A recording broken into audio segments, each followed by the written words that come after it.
E aí pessoal, bem-vindos a mais um episódio do Ferrugem do Sangue. Hoje a gente está aqui no Vale dos Vinhedos para conhecer a incrível coleção de microcarros da Cine Microcarros. Pois é, nós vamos conhecer esse museu que contém aí a maior coleção de microcarros do Brasil. Mas antes eu quero lembrar vocês do seguinte, não deixem de deixar o seu like lá, se inscrever no canal, ativar o sininho para receber as notificações. Agora a gente vai entrar, vai conversar com o César, que é o criador aqui do museu, e vamos conhecer aí essas maravilhosas raridades que ele tem aqui dentro. Vamos lá, Eduardo? Vamos lá!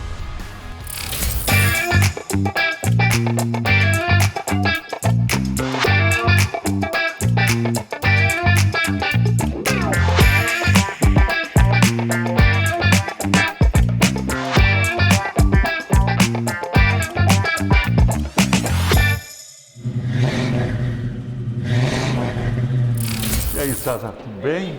Tudo bom, César? Bem-vindos. Obrigado. A gente já é recebido aqui por esse ícone aqui, esse clássico, né, que é o Mini inglês, o carro do Mr. Bean, né? Para quem não conhece mini carros, deve lembrar do seriado, né, do carro do Mr. Bean, né? E de tantos outros filmes, né, o Roubo à Italiana e tantos outros, carro clássico do cinema, né? Mas tem muito mais coisa lá dentro, né? Então vamos dar uma olhada, gente, vamos lá. Bom, aqui, César, já temos de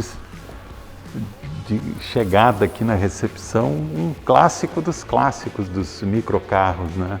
Eu diria que é o melhor representante dessa categoria, porque o grande desafio dos projetistas foi jogar com a questão peso-potência, né? Então aqui nós temos um veículo com 200 centímetros cúbicos, né? Um motor pequeno, Uma moto praticamente. um motor moto, né? Um Sachs, e com possibilidade de um casal e uma criança. Então, esse Ele carro, leva 3 pessoas. ele tem uma história interessante, né? Do Mestre Smith, que a fábrica de aviões, quem gosta de aviões e de Segunda Guerra lembra, né? Que eram os aviões alemães e que quando encerrou a guerra eles foram proibidos de produzir aviões. Então houve aí uma junção de interesses com um designer aeronáutico de fazer esse carro. Não é? Ele é quase um avião sem asa. Né? Ele é quase um avião sem asa, né? A carlinga, né? Ele abre de uma maneira como o avião. E eu disse que não tem um veículo que sintetiza mais esse momento depois da Segunda Guerra. No pós-guerra aqui o Messerschmitt. Que as pessoas tinham necessidade de se locomover e não tinham condições de comprar um automóvel. E aí se vestiu uma moto. Né? Então, o conceito dos microcarros é praticamente uma moto vestida. Sim, mais Temos segurança. Mais segurança. Intempéries, né? É justamente o problema do frio, né? Europeu. O frio europeu. Baixo consumo de combustível, como tu falasse, né? Um carro barato, né? E aí vieram os microcarros. E esse é um modelo ainda mais raro porque é um conversível, né? Dizem que produziram só 300. Porque os outros têm uma bolha, né? Isso, e a bolha bem europeia, né? Porque aqui é. no Brasil, num dia que nem hoje, a pessoa suportaria andar com aquela bolha de acrílico, né? De acrílico, Mas muito bonita, né? Muito Sim. aeronáutica, né? Também aeronáutica, lembra exatamente a carlinga do avião, né? Eu gosto de apresentar o Dixie, eu chamo de Dixie, na verdade, o Austin 7, né? que foi o primeiro carro da BMW, ou seja, a Austin licenciou a BMW para fazer um carro, seu primeiro carro, e é exatamente esse carro, só que com o nome Dixie, né? Um calhambequinho, mas muito menor do que um Ford 29, né? E ele sintetiza assim essa questão do microcarro já naquela época, né? Décadas de 30, né? Então Década de antes da 30. Segunda Guerra. Né? Isso. Já tinha aquela ideia de fazer Um carro pequeno, econômico, né? Esse carro nós fomos comprar ele pessoalmente na Inglaterra, no sul da Inglaterra. E todos esses carros, assim, a maioria tem um problema de logística, né? Foi lá, comprou, ok. E agora? Traseiro. Não, como assim? Isso aqui é um país fechado. Né? Você tem que pedir uma autorização para importar, com o número de chassi e tudo. você não poderia por lei nem ter comprado. Então diga ao proprietário, você me aguarde 6 meses que voltarei aqui se o governo do meu país me permitir. Sim. Então, compramos e aí tínhamos que levar para a Itália, porque não dava para despachar para o Brasil, porque não tinha licença de importação. Todos esses desafios de logística, né? Então esse carro foi para a Itália, depois da Itália veio junto com outros para Bento Gonçalves. Um caso muito interessante que é um Mini, né, César? 0 km, é isso? E esse é o Mini antigo, modelo antigo, não é o Mini moderno, né? Que é um carro grande. É o verdadeiro, do projeto original. Esse é o verdadeiro. Um aproveitamento de espaço espetacular. E como tem outros carros pequenos, a gente se dá conta de como eles conseguiram acomodar 4 pessoas aí dentro. Sim. Com bastante conforto. Bem acomodados. Esse que ano é? 2000. Foi 2000. a última safra, fornada. A última safra. Última fornada. Esse já tem injeção eletrônica, Sim. airbag e tudo. Lindo carro, né? Aqui um Topolino italiano. O Topolino tem história, né? Foi o primeiro carro popular do mundo. E os italianos ficaram muito orgulhosos na época de ter feito esse carro. Para eles foi uma questão de muito orgulho. E também naquela linha de pós-guerra, né? Itália empobrecida, né? As pessoas não tinham muito dinheiro para comprar um carro, tinha que ser econômico, né? E na verdade só tinha lugar para 2 pessoas. Né? Não tinha para-choque, eu acho bem interessante. Ele não tinha para-choque, né? O segundo limpador era opcional. Sim. Né? E tudo para economizar peso e custo. Bem despojado, né? Qual é a motorização dele? Assim, é um motorzinho 2 cilindros de 480 centímetros cúbicos. Ele é o primeiro Cinquecento. Esse é o pai de todos. É o precursor. E chamado de Topolino, que é ratinho. Em italiano, né? Por causa desses olhinhos. Ele parece um ratinho. A frente dele parece um... E ali temos o Cinquecento, que é... primeiro filho da coleção. Esse é o teu primeiro carro da coleção? Esse começou a história dos microcarros na minha vida. Né? Morei na Itália há 3 anos e vendo esses carrinhos cruzando com as velhinhas, com as famílias dentro, estudantes, tudo. Isso aí, assim, ele sozinho a gente não se dá conta de quanto pequeno ele é. Né? Você coloca um Cinquecento moderno no lado, sim. Ele é muito pequeno. E o aproveitamento do espaço também é muito bom. É muito bom. É muito bom. E foi fabricado por muito tempo, né? Esse é um modelo 70, né? Foi até 75, né? Ele começou em 50... essa versão começou em 68, mas o Cinquecento mesmo começou em 55. 55, na época da Isetta. Ele tem uma história com a Isetta, porque a Isetta, que todo mundo conhece no Brasil como Rumizeta, ela foi lançada na Itália pela ISO, que era um fabricante de refrigeradores e de motocicletas, né, scooters. E eles deram o azar de lançar no mesmo momento que a Fiat lançou o Cinquecento. Aí a Isetta, né, a ISO pequenininha, chamada de Isetta, ela tinha metade da cilindrada e aqui ainda conseguiu improvisar 4 pessoas dentro. Porque a primeira versão não tinha banco traseiro. Né? Sim. E tem um fato bem interessante do lançamento do Cinquecento, que eles lançaram ele comparando com os microcarros, né? Aí os vidros fixos, sem banco traseiro, e a clientela não gostou. Aí eles colocaram o vidro que abria, colocaram o banco traseiro, pelo mesmo preço. E nunca tinha acontecido na história, mandaram um cheque de troco para todos que tinham comprado o Cinquecento antes. Para compensar. Para compensar. Né? Interessante, né? Interessante. E aí a Isetta teve o problema que o cara falou, pelo quase o mesmo preço eu vou comprar um carro.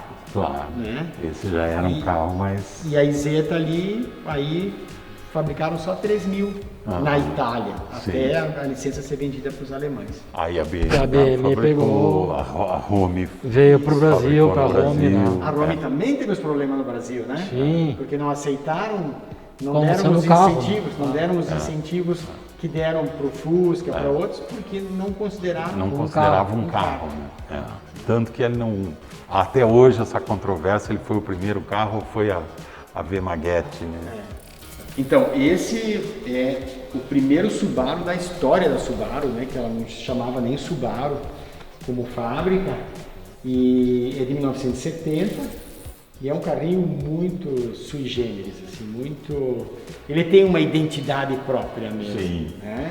É um motorzinho 360 cilindradas, 2 tempos, e nessa época existia um incentivo do governo japonês para veículos de até essa cilindrada. Então, a maioria das marcas teve o seu 360 cilindradas. Então, aqui no museu nós temos também um Honda N360 com o motor da moto CB 360, 4 tempos, original de fábrica. Ele tem uma cara esportiva, né? Ele é esportivinho. Enfim. É um carro que eu só conhecia de fotografia, Eduardo. Nunca tinha visto ao vivo. E ele pega um Aqui pouco eu do acho que a design, gente- né? Tu falasse antes do Fuca, mas até meio do 580, alguma coisa assim. Eles foram buscando desenhar a porta na Suicida, conhecida O aqui. 500 era suicida, né? Também. Até 69. Também. Aqui a gente adentra já no território das super raridades, né? Vamos dar uma volta ali, César, para ver aquele... O Janus. O Janus, que é outra super raridade. Nunca tinha visto também pessoalmente, só em foto. A Zunda, que é a marca que produziu o Janus, é uma marca de motos na Alemanha, né? Sim. E eles fizeram só um carro, este carro, com motor central, de 400 cilindradas. E o Janus era um deus grego que tinha dupla Duas face. faces. Né? E aqui, no marketing dele, eles usaram a questão do trem na Europa, que tu compra passagem, tanto pode viajar Sim. olhando para frente e olhando para trás. Né? Aqui os passageiros vão olhando para trás. O detalhe, É bom, né? O banco da frente. É bom pro casalzinho quando briga, fica olhando para frente e um fica olhando para trás. Esse E carro é muito raro. E ele abre na frente como a iseta, né? Abre E as portas são praticamente iguais. na frente e atrás, né? A porta- Interessante, ó, os passageiros vão virados para trás, com uma visão boa, panorâmica. Tem um janelão lateral espetacular. A janela lateral é fixa. É fixo. Só as ventarolas, tipo, teoricamente, que abrem. Então são 4, né? E tem o tetinho solar, né? Tipo o roofzinho, né?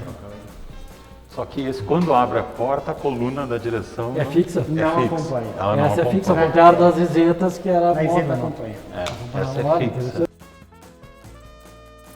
Bom, esse aqui é um carro que eu acho super interessante, é um Crossley americano, né?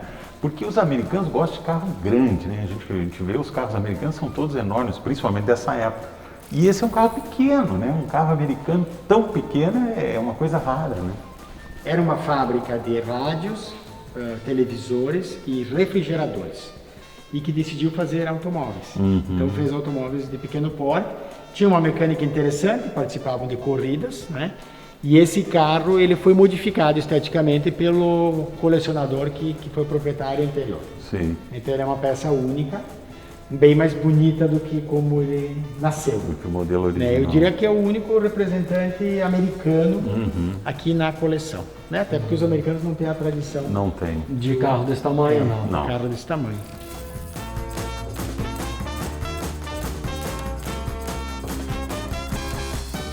O Rovan, dizem que tem só 200 no mundo. Esse carrinho francês, esse carro é emplacado em São Paulo. Tem documento. Olha, já estava no Brasil. Já estava no Brasil, foi restaurado, não foi muito fácil conseguir os acessórios. Todo o material publicitário dele é preto e branco, então a gente não tem referências de cor, mas assim, é um brinquedinho. Assim, as pessoas usavam isso, compravam em concessionária. Sim, era um carro de rua mesmo. Quantos carros tem no museu? Então, nós Sim. temos aqui expostos 27 carros Sim. dentro de plataformas. E a coleção tem mais 8 carros. Uma reserva fora. técnica. E olha só que bacana, um detalhe aqui, né, no museu, o César fez uma linha do tempo dos veículos, tá? Desde o do Austin 7, né, o 31, e a gente pode percorrer, além de ver todos os carros, né, que são um espetáculo, a gente pode depois ver a linha do tempo deles, ó, por ano e com todas as informações. Isso é muito legal, né? A comunicação visual é ter uma nota ideia 10. da história, né? O Vespa 400, a Piaggio, fabricante da famosa Vespa, só fez um carro na vida. Das scooters. Está aqui. O Vespa 400. Esse é o único carro. O único carro que eles produziram. Esse carro morou na França, tem todas as notas de troca de pneu, de manutenção de Paris. Teve uma proprietária. Tem só 9.000 quilômetros originais. 9 Foi comprado de um comerciante também na Holanda. Praticamente não passou por restauração. Esse carro é testemunho de época, Testemunho de não época. foi feito nada. Nada. E ele ganhou o concurso de elegância como o carro de maior valor histórico lá em São Paulo, na IFCA. Show. Vamos explicar para o pessoal o testemunho de época no antigo mobilismo. É aquele carro que ele não foi restaurado, é o carro antigo sem ser restaurado. Ele não teve intervenção, né, de pintura, né, de reforma. Ele está como saiu da fábrica, né? Então por isso que a gente chama o testemunho de época, né? Que às vezes ele mantém aquela pátina do tempo, né, que a gente diz, que mantém o carro como ele saiu, como ele foi vendido na época dele. Isso é fantástico, é um carro raríssimo. É muito mais difícil, né? Se de você encontrar. olhar no jornal, vai ver os irmãozinhos que estavam concorrendo com ele. Temos carro ali de $1,5 milhão de dólares. Olha só, Né? E ele foi premiado. fantástico. Parabéns, dá um belo selo. Troféu para Bento Gonçalves.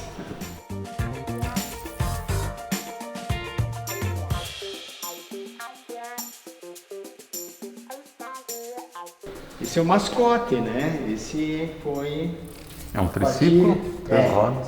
a partir do design dele que a gente criou a marca do museu. Sim. E ele realmente é uma gracinha, né? E talvez o design mais inusitado, mais estranho de todos eles. E ele é uma moto vestida, né? Senta um na frente, outro atrás. Sim. Uhum. Esse é de fibra. É de fibra. É de fibra. É de fibra.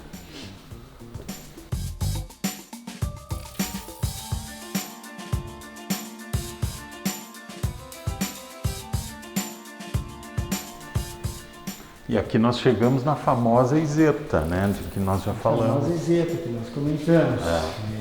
Isso aqui diz que salvou a BMW. Salvou a né? BMW 140 mil. Da falência, né? É um ovinho, né? Um ovinho, com rodas.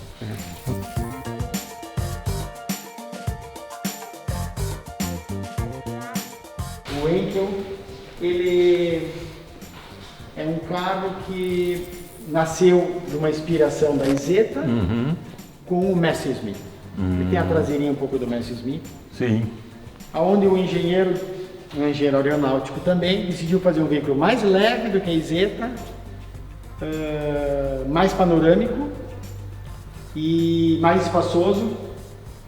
E tá aqui o Enkel, que realmente é mais leve, tudo, mas eu acho que a motorização dele não é a BMW, né? Sim, sim. E aí talvez por isso ele não tenha tido tanto sucesso. Ele é um pouquinho maior também, a área envidraçada maior, né? Uma curiosidade, assim, como é que é para conseguir pneu para esses carros? Essas bem rodinhas complicado. tão pequenas. Quem é que fabrica esses pneus? É bem complicado, porque não dá para usar pneu de uso de agrícola, essas Sim. coisas, porque são muito duros, Sim.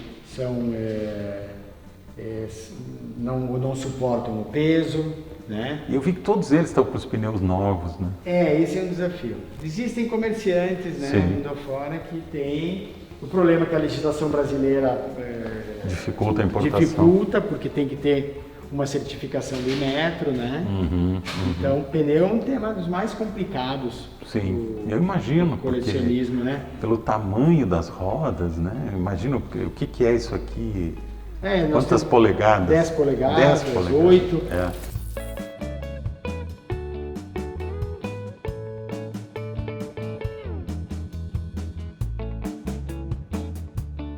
Bom, esse é um dos carros mais bonitos do museu, né? Eu sei que tu tens um carinho especial por ele, né, César? Não sei se é a cor também, né? Que o vermelhão, né, chama. Muito bonito. Esse carro eu comprei em Roma, foi dado só um polimento. Esse é o Bianchina 500. É, Bianchina 500. Esse é a transformabile, que eles chamam. Porque tu, abrindo o teto, tu transforma quase num cabrio. Sim, né? sim. E tem a cabrio.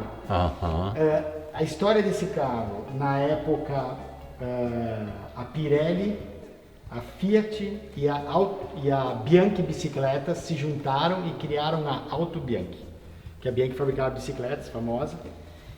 A Pirelli viu uma oportunidade, né, de ser sócio de uma fábrica de automóveis, e a Fiat para entrar com toda a mecânica. Então esse carro tem a mecânica do 500. O marketing deles era: você trabalha durante a semana com o 500 e no fim de semana você anda com a Bianchina.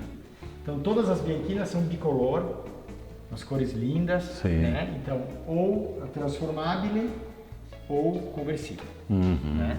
Era uma espécie de esportivo, assim. Isso, era o carrinho do fim de semana. Carro esporte. Essa saia e blusa aí tá muito bonita. Né? Isso. Essa combinação de design cores. bem bonito. Não, que a traseira ela vem as linhas retas e... Muito elegante o desenho dela.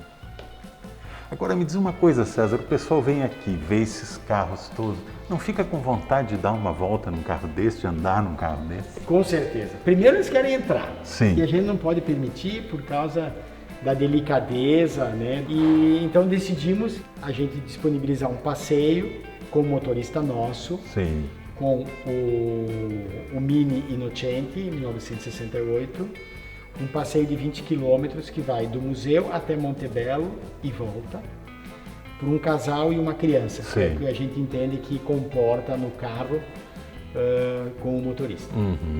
Então quer dizer que agora vai ser possível andar num carro do museu. Vai. E será que a gente pode fazer um test drive aí, fazer um passeio desse? Olha, por que não? Então vamos fazer, Vamos fazer, né, Eduardo? vamos lá, pessoal. Vamos aproveitar Vamos fazer, aí então. para fazer esse passeio aí. Bom, agora como a gente combinou com o César, o Edson vai nos levar então para a gente fazer esse passeio que o museu aqui proporciona para os turistas que vêm conhecer aqui o museu, podem passear nesse Mini. Né? Vamos lá, Eduardo? Vamos lá. Vamos lá, Edson? Vamos lá. Então vamos.